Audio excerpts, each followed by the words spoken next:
Well, good morning, everybody, and we're going to try this again. For real this time. Good morning, everybody. Josh and I were talking to each other. We thought we were talking to all of you, but we were talking to just each of us. We weren't live, so I think we're live now. So anyway, welcome to the Under Hood Show, presented by Mel Hambelton Ford. Just a few minutes late because we thought we were live, and we weren't. Hadn't done this enough. Needed to practice a little. Something like that, right? So anyway, Under Hood Show, presented by Mel Hambelton Ford. It's a call-in show. Anything ailing your car, tires, brakes, batteries, anything whatsoever, we'd love to hear from you. Just call the number down at the bottom of the screen there, 316-462-3673. That number comes to the front desk of the dealership. Tell the girls you want to get patched in the podcast, and we'll get you on the air and see what's ailing your car, or you got a question or whatever, to get a great price package about over $130. And as always, Josh, what's in that package? So we're going to mail it out to you, but it's going to consist of the works, which is a tire rotation and an oil change. We use Motorcraft oil and filter products here at Mel Hambelton Ford. While we're completing that, we're going to complete a multi-point inspection on your vehicle, checking over the brakes, tires, steering, suspension, all the safety-related components on that vehicle, just making sure that it's ready to go for that next 5,000 miles of driving. You'll also receive yourself $10 to Mel's Diner, so you can get yourself something to eat and drink while you're here with us at the Big Corner. Complete nitrogen for your tires, so you get all the great benefits that nitrogen has to offer. And then a BG products package, which consists of a can of MOA or motor oil additive for your engine oil, and then a can of 44K for your fuel system. Again, just getting that vehicle geared up and ready to go for that next 5,000 miles of driving. All right, 316-462-3673. Love to hear from you and get you that great price package for over $130. And Josh, we still got to calculate that up and see what that number. We know it's over $130, but it's probably $140 or something now. So we've been using that number for quite a few years, I think. It's been a day or two, right? It has been a day or two. Anyway, everybody, we had a great race open house last weekend. Fantastic crowds. Had a lot of fun giving away the prizes. We had a great lunch, the taco bar from Jordan Whitehead, Chandler Dans. He did a great job there. I didn't hear if anybody won anything off the lottery tickets, but gave away 200 lottery tickets. I heard a couple people made a couple bucks or something like that. I had a guy say he won $2. I said, what's better than one? Yes, or better than just scratching it and not getting anything for your effort. Nothing for nothing, right? So anyway, it was a great crowd. We had some fun firing a few cars up in here. Bobby Stahl, of course. Bobby, if you're listening, you lost the contest. My car was louder than yours. Well, I mean, the fact that it had mufflers on it kind of defeats that purpose. Problem is, right? he called me out. Oh, okay. Yeah. So he knew what he was up. I don't think he knew what he was up against when that 3J fired up. Is what I will say that that was a good looking car that he has. Yeah, it's a very good looking. He was car. scared that someone's going to scratch that thing too, and I would have been scared to death too. But that is a beautiful Camaro. That blue was, of course, that's why you really it is that it blue, is yeah. That's any blue is kind of my thing for sure. But I don't know, it just has a really good appearance to it with that blower sticking way up out of that hood and stuff like that. So then they had that Javelin in there. He fired it up too. It sounded pretty good too. Oh, really? I must have missed that part of it. Yeah, it was a little later in the day. He fired that one up, but that's just you don't see a whole lot of those. Yeah, you really don't. We don't see those cars, so it was a neat car to have in the show and stuff. So everybody, keep your calendars stay tuned for next year. We're going to move that race open house. We always make it around the Daytona 500, but we realize that's not conducive to a lot of our vendors that want to come because of race weeks down in Florida.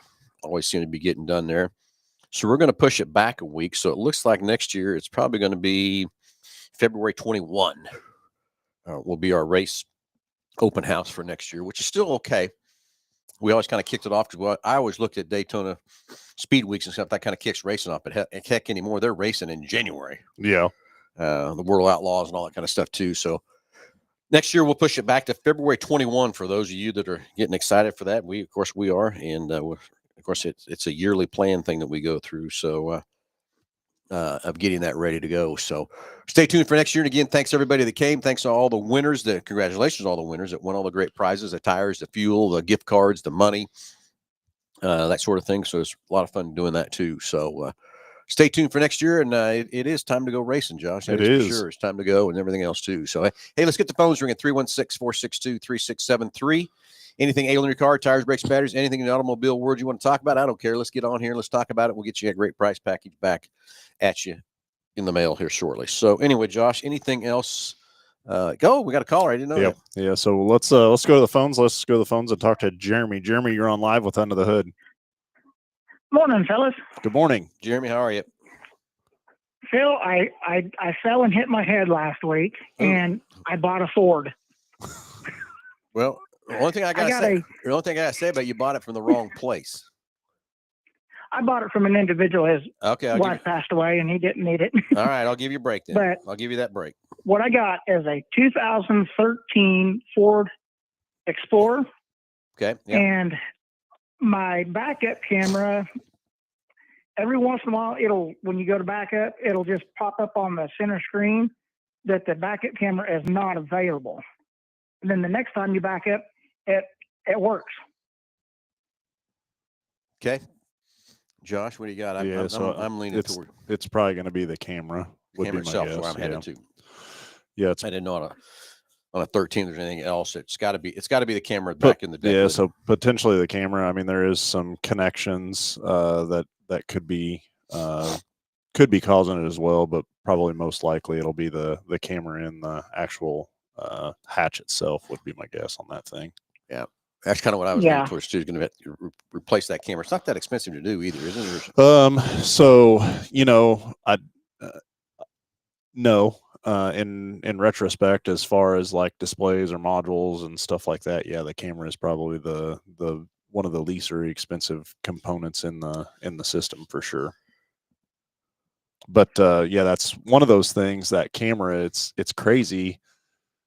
Thinking back years ago, never having them, and then now, you just rely on it so much, In fact, what's crazy to me is, we have brand new vehicles that have recalls on them for that camera, and like the NHTSA views it as something that like you can't even sell a vehicle because of it, which is absolutely crazy to me to think that the vehicle starts, runs, and operates perfectly fine, but because there could be an issue with the backup camera, it's deemed to be unsafe. Isn't it?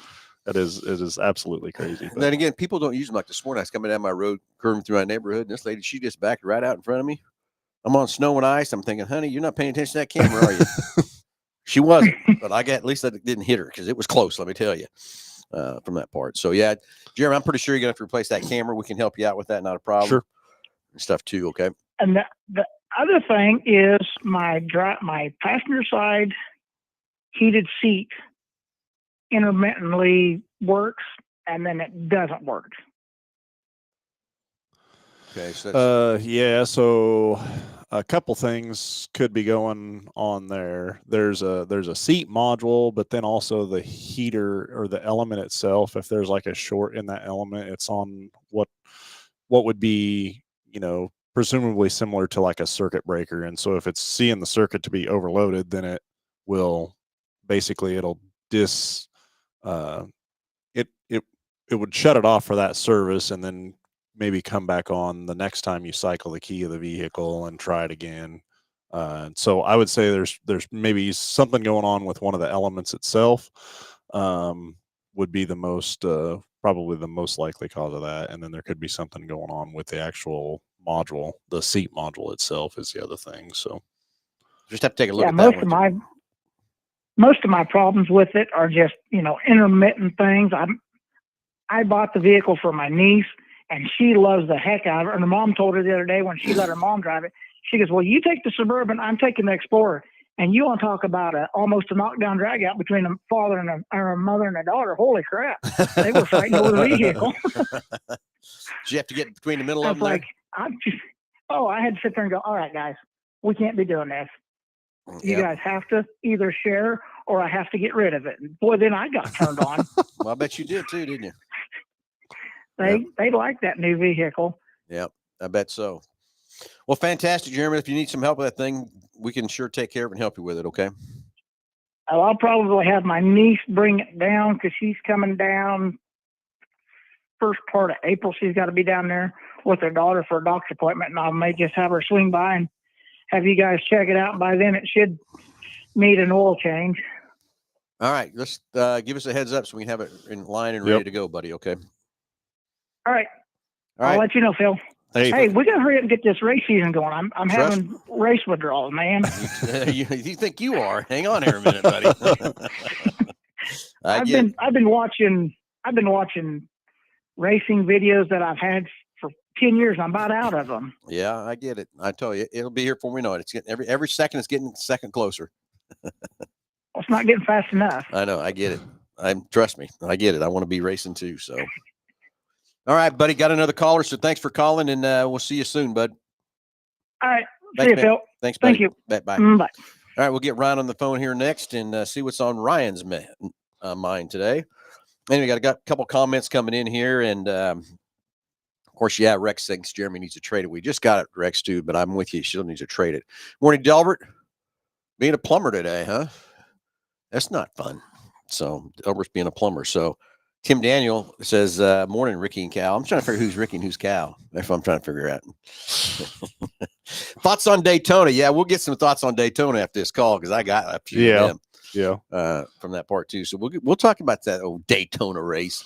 Let's go back to the phones and talk to Ryan. Ryan, good morning. You're on live with Under the Hood. Hey, good morning. Thanks for having me. Yes. Sorry about the wait. No worries. This last couple of days have been brutal with the cold weather, and I was a 2012 Ford Fusion, and I'm running with the heat on, and it starts blowing cold.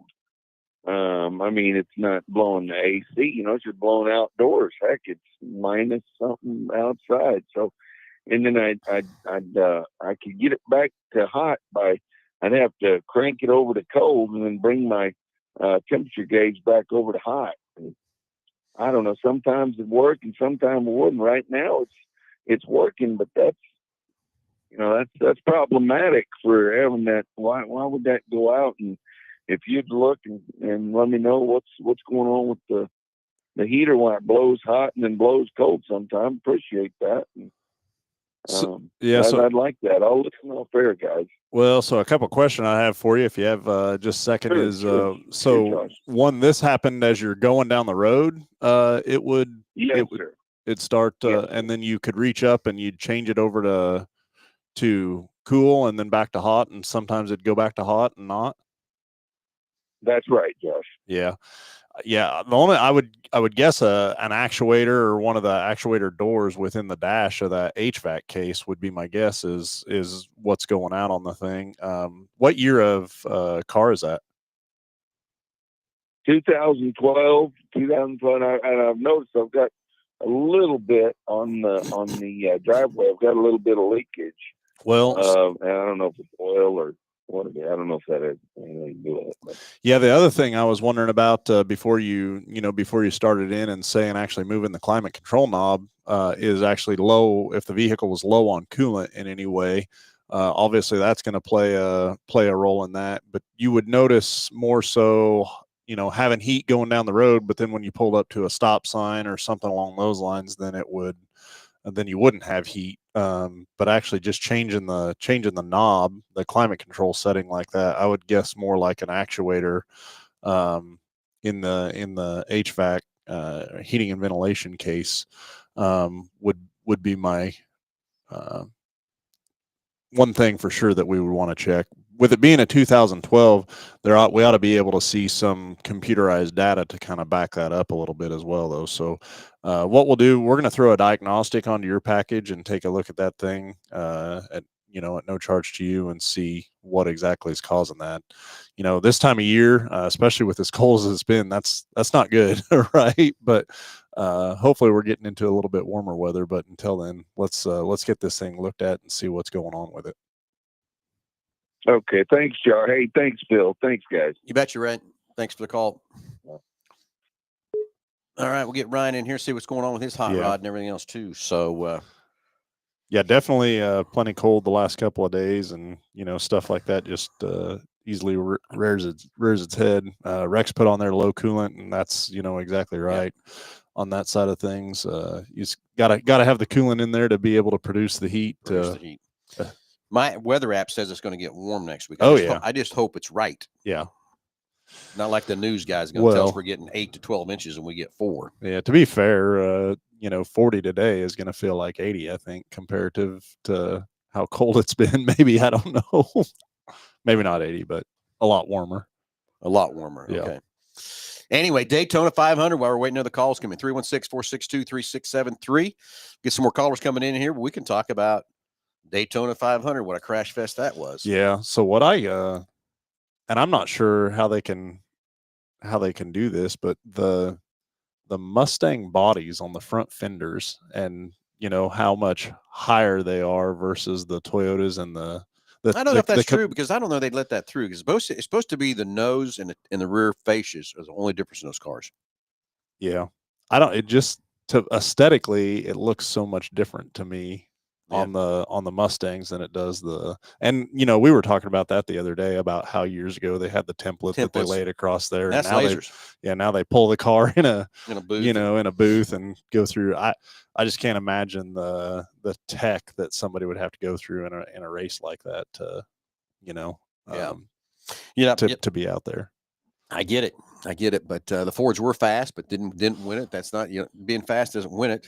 But I will say that a lot of drama over the Joey Logano and Kyle Busch and Ricky Stenhouse, and opinions are like, what. But what I really don't like is when there's some, everybody's got their favorite driver, everybody's got who they like, who they don't like, all that kind of stuff. And all the Joey haters out there want to blame Joey for that wreck. I hate to tell you, my opinion is Ricky Stenhouse blocked, and that's what caused that wreck. Yeah. Was Joey was faster trying to beat through there. Kyle Busch was, doesn't like Joey, so he's going to badmouth Joey about what's happening, what he thought happened. But I think if he went back and watched the front of that deal and watched what Ricky Stenhouse did, Ricky started it and then kept beating, kind of coming down and blocked Joey.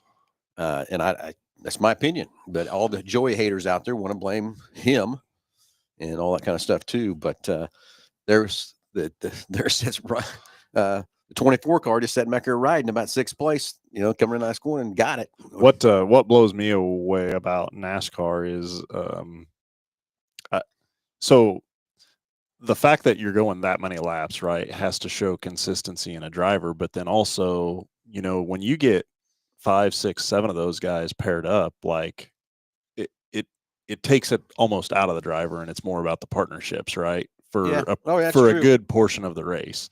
Yeah. And so I don't know, any type of racing environment, I don't care what it is, like in my opinion, the more you put it on the driver versus 100%. the equipment and everything else, like that's I don't know, anybody can go buy better equipment but to have the skills to be able to drive that car like that for that consistently for that number of laps, like should mean something, right? Mm-hmm. And in NASCAR, it's getting more and more, I think, about partnerships and being able to to draft off people and stuff like that than it is about the driver itself. So the last couple of years too, they've had to go in and penalize teams and drivers for blocking and different things to let the other cars get up there and make their points, so they get in the championship races and stuff too, which I think is unfair. But they do penalize them, but they penalize the wrong way, in my opinion. They penalize after the fact, but the guy that got screwed doesn't help him. Yeah, he's still the fact that would agree with that too. So that's the only thing happens is the guy that got screwed out of getting into the race still gets put out. But then they find the guys that caused all the problem. Mm-hmm. They need to back up and say, "Whoa, wait a minute! He got nailed because of them guys doing that, and you're penalizing them. Put me back in the championship race." Yeah, but they don't from that part. So that's the only thing. Everybody can debate all they want about that or whatever. But I do tell you what they need to figure out with Ryan Preece's car flying in the air like it is. That's not cool. There's something there that they got to figure out too to help keep those cars on the ground. All he did was come up and that left front tire just hit the back of that car and up in the air it went, and it just took off like an airplane. Yeah. So, and you think about, go back years and years ago about how much research and development they've put in these cars to keep them on the ground, it's amazing that they're able to travel at that speed and spin out and, stay upright, not roll, not, the amount of research and development that goes into that.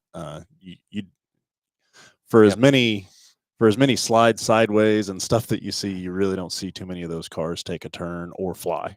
Yeah. Well, I think the next thing is why I think what it is on the super speedways, they're going so much faster and everything else too, is what caused that to happen. But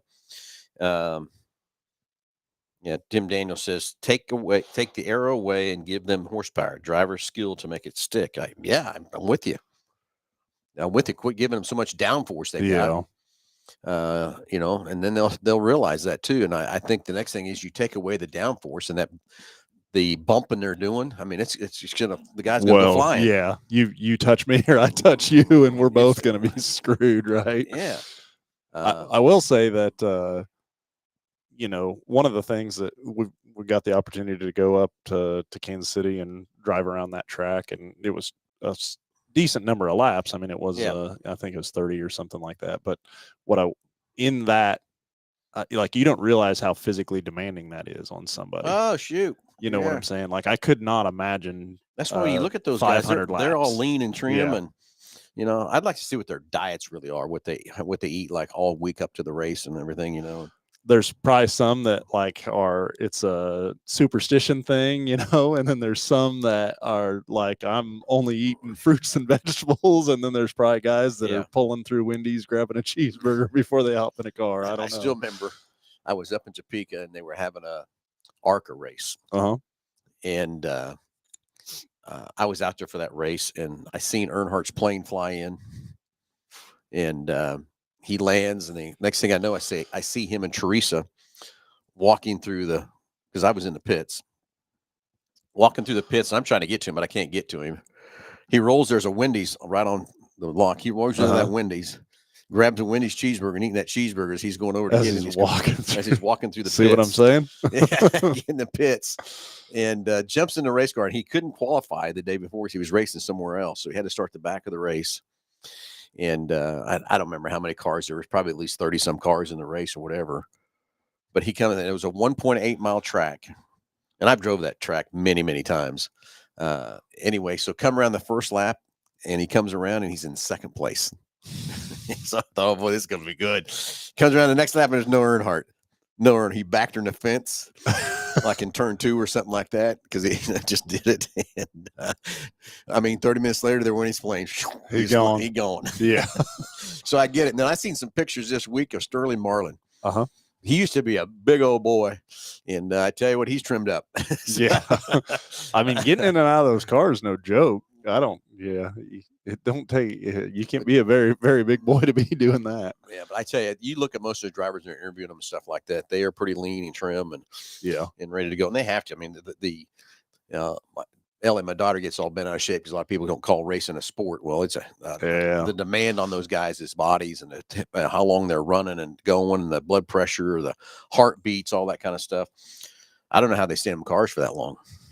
Well, so the physical side of it, but then also so much of racing to me is mental, right? And just keeping a calm, cool head in certain situations and mental everywhere in the environment, and just how much you could probably be in your own head, or just the connection between the driver and the car, right? Of, man, I feel like this is going on, and then I think you can blow things way out of proportion, right? Days of Thunder, baby. Yeah, there you go.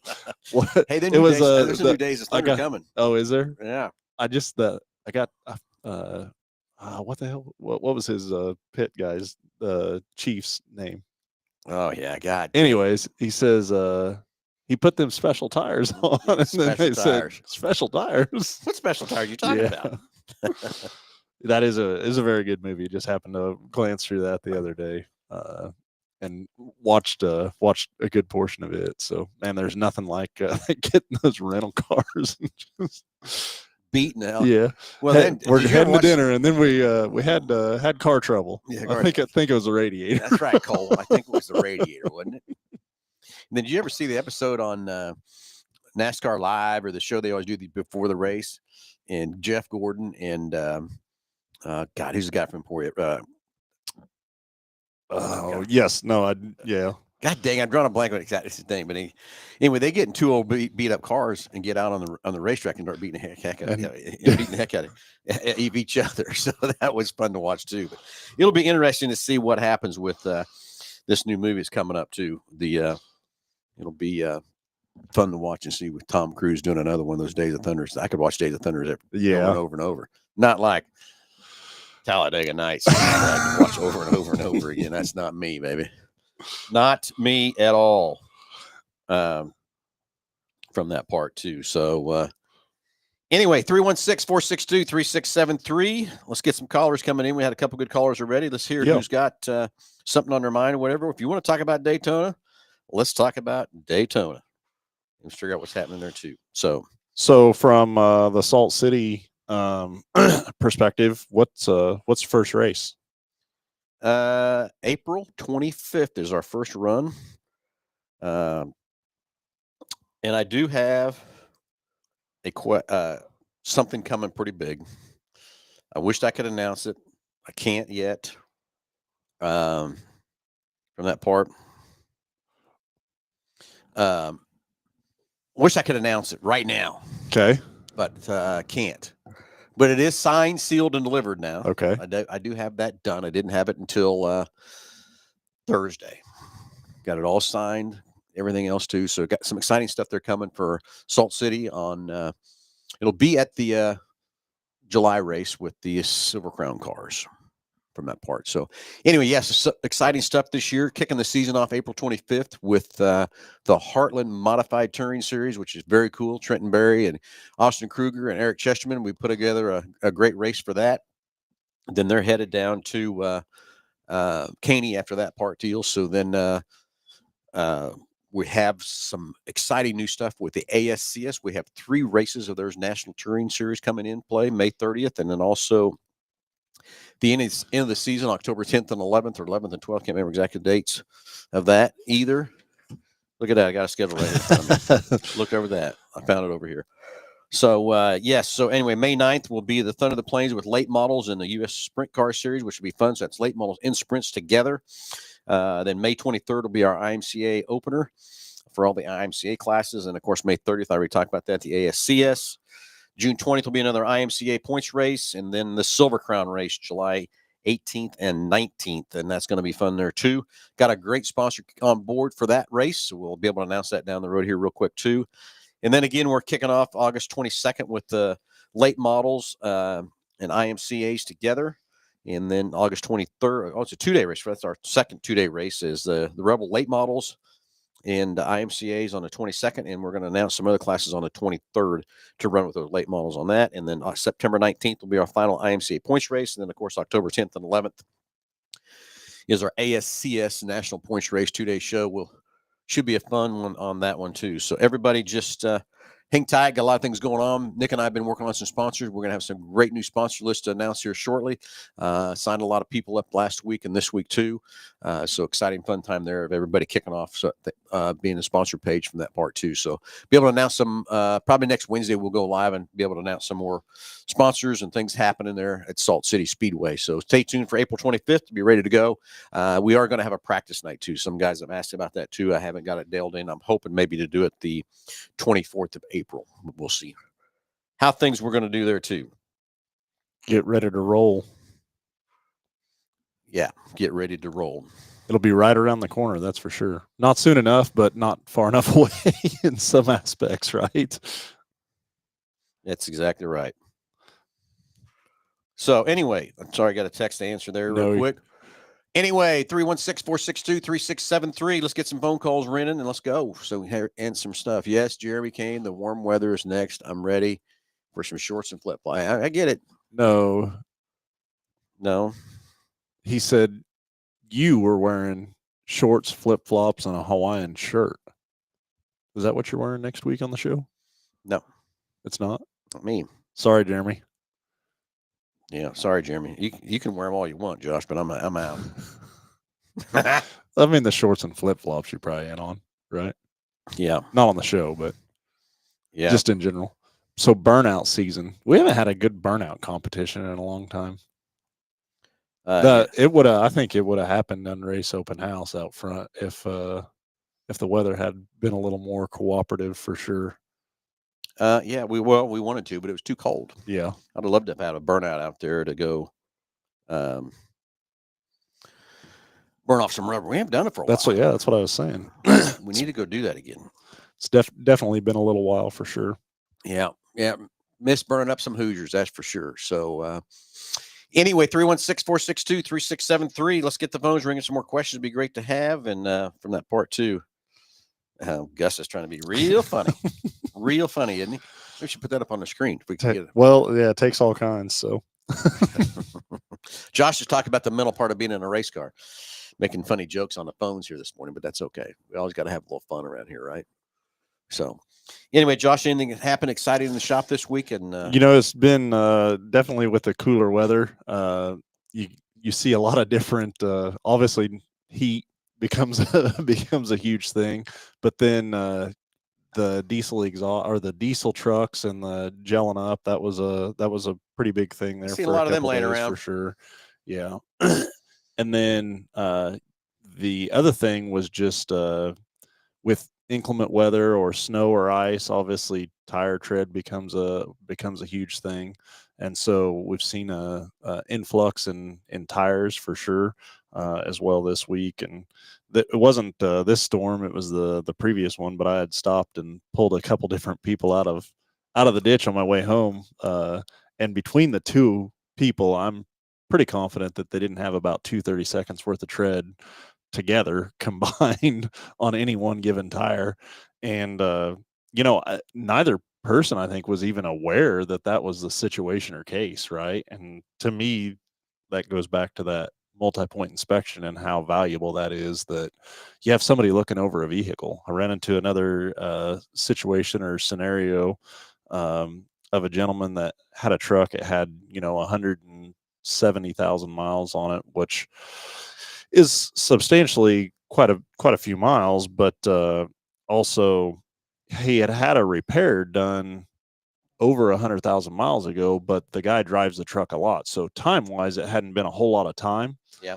To where the repair was still under warranty, given he didn't have all the miles that he had on it. But we got into the conversation of, well, where are you having this thing serviced on a routine basis, and who's doing the inspections on it and looking the thing over to notify you of something, because this should have been caught, a lot sooner than now. And it was a guy in a driveway, right? So I got a buddy or a neighbor that, that services it. And I'm like, well, you're doing yourself a disservice by, not looking the thing over. So trying to save a buck and yeah. got you caught in a ditch. Yeah, for sure. And so just the value of that multi-point inspection and what that does for you is, you can't put a price on it. No, I still remember we first started doing those and really presenting something to the customers. It was always that we were just trying to sell them something. And, I know there's some bad apples out there in the world that try to sell people things they didn't need or whatever either. But it's a great thing now to be able to see how your tires are wearing, how your brakes are wearing, and let a certified technician get under that car and look it over and make sure they can find something, a seat before it's something big. Yeah. Hey, let's go to the phones and talk to Jerry. Jerry, you're on Live with Under the Hood. Good morning. Hey, good morning, guys. How's it going? Good, man. How are you? Not too bad. I've got a 2023 AT4X, and of course that's got the 6.2 in it. And when I had my last oil change, they told me that I have to buy some additives, and I'm assuming it's like the types of additives that you guys use over there, BG product stuff. But they're telling me I have to buy this stuff with this motor for what's been going on with it. And to me, that doesn't seem fair. It's going to take my oil change to over $100 the next time I do it. I just kind of wanted your thoughts on that. Yeah. So a couple of different things. I'm sorry, I didn't catch the year or make of the vehicle. 2023 AT4X. Okay. Yeah. So a couple of different things with that.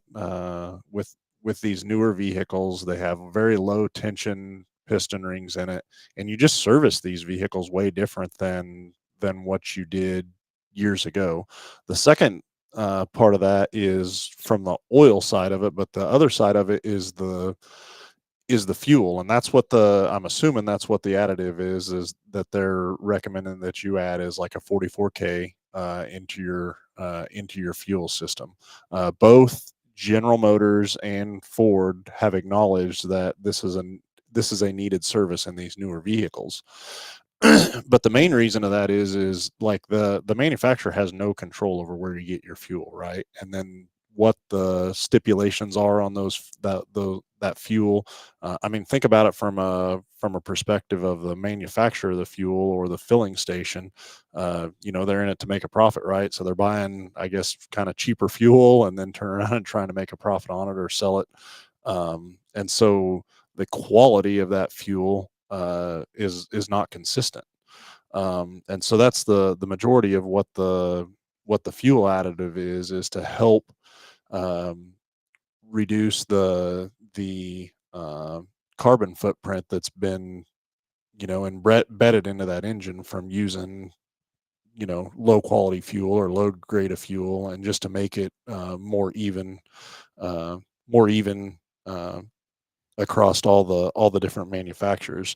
But from a mechanical standpoint, and they had a commercial about this years ago, it's a pay me now or pay me later type deal. And yes, I fully believe in the products. I fully believe in what BG has out there to help make your vehicle run better and go more miles. And then I've also been in this industry and walking through the shop on a daily basis, you can see people that don't do the preventative maintenance or don't put that additional care in their vehicle, and what it ends up costing them in the long run. And it's well worth it to do the preventative maintenance for sure. So this is not just a 6.2 issue then, because I have that. I'm not singled out. This is just something new that they're trying to do across the board then. That is, that is correct. In fact, GM actually has these newer services. I think it's 2024 and newer. I was talking with Tim at BG the other day, and they've actually put it into their owner's manuals, which is huge, I think, for a manufacturer on a lot of their model lines. And so no, it's not specific to your vehicle. It's just newer vehicles in general. Okay, well, that makes me feel a heck of a lot better. I thought I was getting singled out, that I was having to pay for something just on that particular motor. But no, I've used that product. I believe in that product. It's just the first time I've ever been forced and told I had to pay for it. So, well, hey, that's the only question I had, unless you want to recommend a really good fuel station over the air. Well, and so a busy one. Yeah, a busy one. That's what I'm going to tell you. A busy one. Yeah, I hear you. We all know who that is. Yeah, we do. But that's what you got to do. You got to take a busy one, because that way you make sure you're getting as fresh as fuel as you possibly can. But I still will tell you, most states have a regulation on age of fuel, and then they can't sell it. But one of those states that doesn't regulate that is Kansas. So guess when states have old fuel, guess where it gets shipped to? Kansas. So just be aware of that too. Wow. So that's also why these additives become more important to use and to do to keep these engines clean as we possibly can. And BG does a lot of tests on all of our cars and stuff. And when the new Mustang came out in 24, they took one down there to kind of test it and play around with it already. And the car had 54 miles on it. And the fuel that was in that car and driving at 54 miles had already started building carbon deposits on the valves. They took pictures of it and everything else. That's how quick it starts developing, depending on the fuel and everything else that you do use from that part. So that's one thing we fight a lot in here is fuels. Well, and the other thing too, and I hear this a lot, and I know you do as well, Phil, but a lot of people think, okay, well, my car's, or you talk about fuel or fuel consumption, and people get the idea of, okay, well, I'm going to fill up with premium fuel this tank to help my car. Well, no, your car's not designed to burn premium fuel. So you're not helping anything. In fact, you're probably hurting it worse by jumping to a higher octane fuel than what you would if you would use, a can of 44K or a fuel additive from that perspective, because that vehicle's not designed to run that higher octane fuel. Yeah. because if you take a white dish and light some 87 fuel on fire, it's going to burn and pretty well clean the plate, but it might be a little residue on the plate. You fire the same white plate with some premium, it's going to turn it black. That's just because of the additives in it to get the carbon, to get it up to the octane rating that it needs. If your engine can't burn that fuel because of that high octane, you're just building more carbon is all you're doing by doing that. So you're so much better off to look at what the fuel cap says and use that product in your fuel tank, and then use some kind of a cleaner like the BGs, who we recommend. We know it works correctly. And if we've got Ford putting in recommended it, and also GM recommended it, that tells you why they're putting it out there, because they see the benefits of what it's going to go do. And there's a lot of things you can go buy out there. There's a lot of things that are cheaper than BG, but I promise you it's not going to work as good. You only get what you pay for. When you walk into these parts stores, you see all this stuff hanging on the shelf or whatever. We offer one product, and that's BG. Because we know it works, and it works very well. Okay, guys. Well, I appreciate your time. I appreciate the call too. Good conversation. All right. Thank you. Thank you. Have a good day. So anyway, 316-462-3673. Just got a few minutes left on the show. We can talk some more about that. But that is true about the Kansas fuel, which we're one of the states that's not regulated on the date of the fuel has to be. Every state around us does have a regulation on how old the fuel, and they can't sell it. So that stuff all trickles into Kansas. That's why it's more important ever to be able to put in that 44K and CF5 in your fuel tanks. And I don't know. To me, it's every oil change you need to do it. It's kind of like the GDI service. I see some other oil manufacturers out there now. They're pushing the same thing of cleaning the rings and all that kind of stuff, but they're doing it through their oil. Yeah. BG actually has a product you pour in the oil, so it's a lot more concentrated and does a better job. If an oil's trying to do it, it's ready. If you try to take an oil and try to clean your motor, you're way too far gone past where you've been, and it's going to take forever for that oil to clean that up. Instead of using the BG engine restore that gets in there and cleans all that carbon around those rings and cleans all that up and helps get those deposits cleaned and running. It's crazy.